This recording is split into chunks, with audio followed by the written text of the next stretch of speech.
Hello everyone, welcome to career information. तो NBCC India limited के under एक recruitment जारी किया गया है फॉर जूनियर इंजीनियर सिविल और इलेक्ट्रिकल स्ट्रीम्स के लिए। और तीसरी जो पोस्ट है वो है डीजीएम सिविल, जो एक्सपीरियंस वालों के लिए है। और जो जूनियर इंजीनियर की पोस्ट है वो फ्रेशर्स भी अप्लाई कर सकते हैं। इन डिटेल कितनी वैकेंसी है, क्या आपका एजुकेशनल क्वालिफिकेशन होना चाहिए, उसके बाद में आपका सिलेक्शन क्राइटेरिया कैसा होगा और अप्लाई कैसे करना है, सारी इन्फॉर्मेशन आपको इस वीडियो में बताऊंगा। और लास्ट में सारी लिंक भी आपसे शेयर कर दूंगा।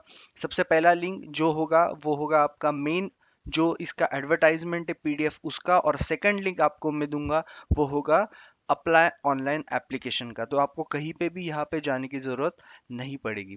तो चलते सबसे पहले इसके रिक्रूटमेंट की ओर। तो इसमें जो वैकेंसीज है, करंट वैकेंसीज, उसके बारे में बात करूंगा।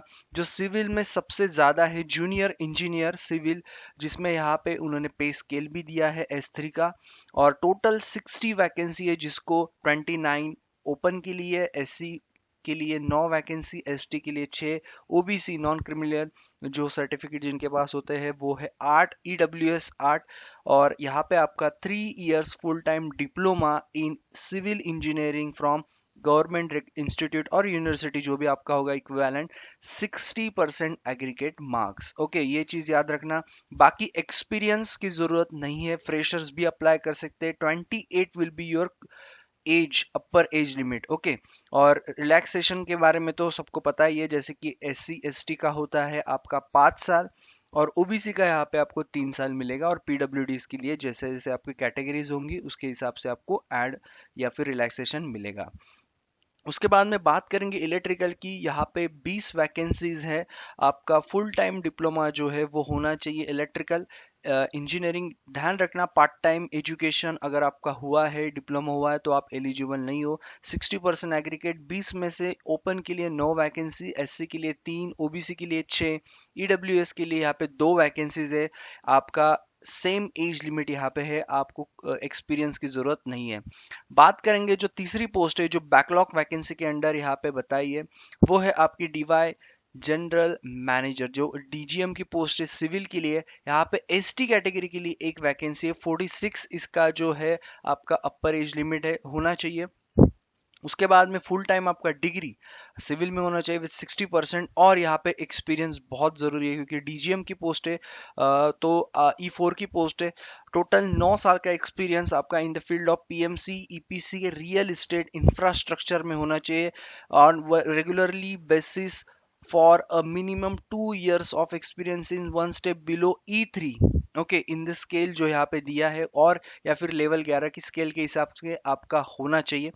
The candidate should have relevant experience in construction related activities, execution or supervision of construction works involving earthwork, piling, then building works, RCC works. तो इसमें आपका इक्विवेलेंट एक्सपीरियंस होना चाहिए।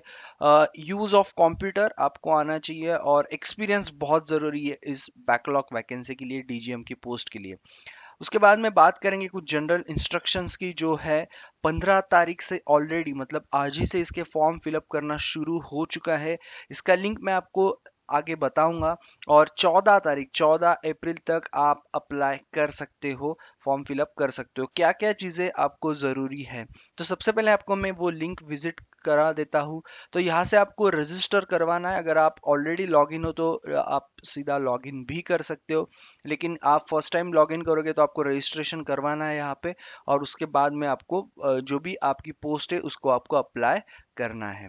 ओके, तो यस, आपको कौन सी चीज़ें यहाँ पे चाहिए, इसका लिंक मैं आपको दे दूंगा, डिस्क्रिप्शन बॉक्स में आपको मिल जाएगा, और एडवर्टाइजमेंट का भी मिल जाएगा। ओके, तो पासपोर्ट साइज फोटोग्राफ का 40 से लेके 100 KB के अंदर। उसके बाद में सिग्नेचर जो आपका JPG फॉर्मेट में चाहिए, सिग्नेचर और पासपोर्ट साइज फोटोग्राफ। और सिग्नेचर का जो आपका जो रहेगा 20 से लेके 50 KB तक होना चाहिए साइज। SC ST OBC या EWS या फिर PWD कैंडिडेट्स अगर आप हो, तो आपका सर्टिफिकेट बहुत ज़रूरी है, तो वो आपको स्कैन करके 100 से लेके 300 KB तक आपका होना चाहिए। उसके बाद में मैट्रिकुलेशन और सेकेंडरी सर्टिफिकेट जो है आपका डेट ऑफ बर्थ जो प्रूफ माना जाता है वो ज़रूरी है। उसके बाद में ऑल नेसेसरी पास सर्टिफिकेट जैसे कि आपका मार्कशीट्स और या फिर डिग्री सर्टिफिकेट्स, वो सारे सर्टिफिकेट्स आपको ज़रूरी है। All post qualification experience specially for जो बैकलॉग वैकेंसी है जो एक्सपीरियंस बेस है उसके लिए आपकी जो pay slip, experience certificate, joining relieving order आपकी होनी चाहिए। बाकी फ्रेशर्स के लिए यहाँ पे कोई दिक्कत नहीं है। इनकम्प्लीट अगर एप्लीकेशन फॉर्म आपका होगा तो आपका फॉर्म रिजेक्ट किया जाएगा। तो ध्यान रखना आपके जो डॉक्यूमेंट्स है अच्छे से उसको स्कैन करके अच्छे से उसको नेमिंग दे देना। ओके, उसके बाद में बात करेंगे फीस की।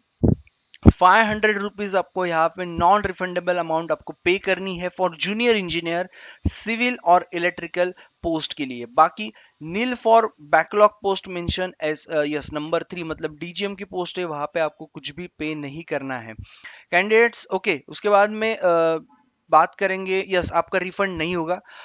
सिलेक्शन प्रोसीजर की बात करेंगे तो आपका जो पहला और सेकंड पोस्ट मतलब जूनियर इंजीनियर के जो दोनों पोस्ट है वो आपका selection will be only and only basis of written test only. Okay, तो आपका इंटरव्यू नहीं होगा फॉर जूनियर इंजीनियर पोस्ट के लिए, आपका रिटर्न टेस्ट होगा, उसका ही मेरिट लगाया जाएगा और उसी के हिसाब से आपको डॉक्यूमेंट वेरिफिकेशन और मेडिकल्स के लिए बुलाया जाएगा। So decision of NBCC will be final in this regard. बाद में जो पोस्ट है डीजीएम की जो बैकलॉग वैकेंसी है उसका पर्सनल इंटरव्यू ही होगा सीधा, आपका कोई भी वहां पे रिटर्न टेस्ट वगैरह नहीं होगा। सिलेक्टेड कैंडिडेट जो भी पोस्ट के लिए होंगे उनको सारी फैसिलिटीज मिलेगी, जो भी रिन्यूमिनेशन है जैसे कि डीए या फिर अलाउंसेस मेडिकल वगैरह सारी फैसिलिटीज उनको डिपेंडेंट्स को सेल्फ को आपको मिलेगी। Okay, short listed candidates will be displayed on the जो भी ऑफिशियल वेबसाइट है उस पर आएगा। खैर उसको टाइम है, जब भी आएगा मैं आपको बता दूंगा, उससे पहले एग्जाम भी होना बाकी है। रिटर्न टेस्ट जो मैंने आपको बताया दोनों के लिए, सिविल इलेक्ट्रिकल के लिए जूनियर इंजीनियर जेई की जो पोस्ट है 100% वेटेज, और आपकी जो बैकलॉग वैकेंसी है उसके लिए आपका जो है 100% पर्सनल इंटरव्यू पे ही होगा। ओके, तो ये चीज याद रखना। बाकी रिलैक्सेशन के बारे में मैंने आपको ऑलरेडी बता दिया है, जो एज रिलैक्सेशन जो SC ST OBC कैटेगरीज को मिलता है। ओके, जो गवर्नमेंट की तरफ से ऑलरेडी जो नॉर्म्स है उसी के हिसाब से वो होगा। यस, ईमेल आईडी वगैरह आप अच्छे से यहाँ पे फिलअप कर लो, क्योंकि जब तक आपका सिलेक्शन ना हो जाए तब तक आपको वो बहुत ज़रूरी है मेल आईडी एक्टिव रखना। Personal interview SC ST PWD candidates के लिए जो बुलाया जाएगा आई थिंक डीजीएम की पोस्ट के लिए, क्योंकि बाकी के लिए तो है नहीं। सो आपको 3 टियर का जो एसी रेल फेयर जो है आपको मिलेगा, जो भी आपका नियरेस्ट रेलवे स्टेशन होगा और आपका जो डेस्टिनेशन होगा वहां तक आपको मिलेगा। All correspondence shall be made through email only, तो आपको फिजिकली कुछ भी वहां पे या फिर ऑफलाइन कुछ भी नहीं भेजना है। ओके, सारी चीजें जो है वो ऑनलाइन ही होगा। ओके, सो यस बाकी सारी चीजें आप रेडी रखो। ये था पूरा नोटिफिकेशन, इसका लिंक मैंने आपको डिस्क्रिप्शन में शेयर कर दिया है, और सेकंड लिंक मैंने जो शेयर किया है वो है आपका ऑनलाइन एप्लीकेशन का। और अगर आपको कोई डाउट है तो आप पूछ सकते हो कमेंट बॉक्स में, आपको तुरंत रिप्लाई में दे दूंगा। आगे आगे एग्जाम पैटर्न, उसके बाद में सारे वीडियोस आपको ये चैनल पे रेगुलरली मिलेंगे। तो यस बाकी शेयर करो ज़्यादा से ज़्यादा वीडियो, जब तक आपका फॉर्म फिलअप हो जाएगा उससे पहले आपका जो सिलेबस और बाकी सारी चीज़ों का वीडियो भी मैं डाल दूंगा जो भी ऑफिशियली न्यूज़ आएगी। बाकी रिक्रूटमेंट्स के लिए भी चैनल को फॉलो करो एंड सब्सक्राइब करो, लाइक करो, शेयर करो।